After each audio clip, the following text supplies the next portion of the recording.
un dossier qui est bloqué depuis 32 ans et qui est débloqué à partir de ce procès. Je pense que c'est une grosse satisfaction. C'est l'aboutissement d'une bataille politico-judiciaire de 32 ans.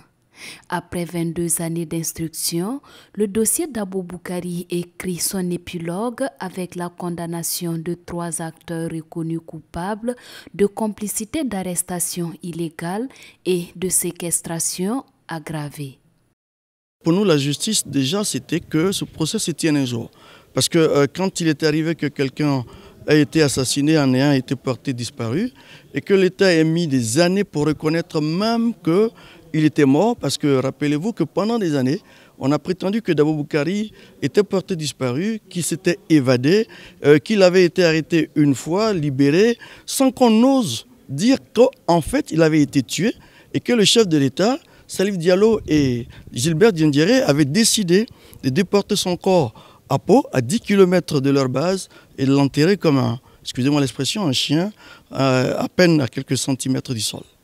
Dans ses réquisitoires, le procureur général avait requis 7 ans d'emprisonnement ferme contre l'accusé Gilbert Diendéré, 10 années fermes plus 1 million de francs CFA d'amende contre Mamadou Bamba et la perpétuité plus une amende de 10 millions de francs CFA pour le fugitif Magloire Youkbari. Le tribunal, après avoir jugé contradictoirement les accusés présents et par défaut l'absent, condamne Gilbert Diendéré à une peine d'emprisonnement de 20 ans et une amende d'1 million de francs CFA, le tout ferme. Mamadou Bamba, à qui il accorde de circonstances atténuantes, écope de 10 ans de prison ferme plus une amende d'1 million de francs CFA. L'accusé Magloire Youkbari, lui, écope par défaut de 30 ans d'emprisonnement ferme et d'une amende de 5 millions de francs CFA.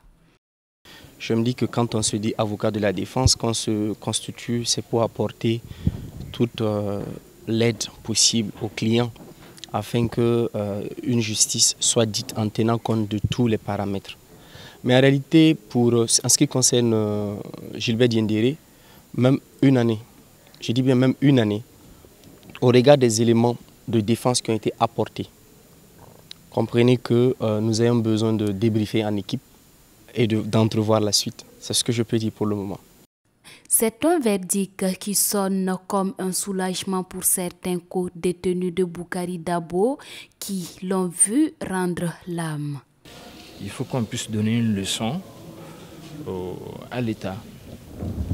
Il faut que des gens sachent que nul n'est au-dessus de la loi. Et donc moi, c'est cette satisfaction par exemple que j'ai. Parce que nous avons gardé ce secret-là depuis 32 ans. On ne pouvait pas parler. Mais nous avons eu justement cette instance de 3 jours-là pour dire tout ce que nous avons vécu, tout ce que nous avons subi. Ma satisfaction, c'est purement pédagogique. Qu'on donne leçon aux autres pour qu'ils puissent faire la même chose. La chambre du jugement, après avoir statué, a déclaré l'infraction de complicité de coups et blessures ayant entraîné la mort sans intention de la donner éteinte à l'endroit des 3 accusés. Le juge a aussi déclaré prescrite l'infraction de recel de cadavres reprochée à l'accusé Gilbert Diendéré.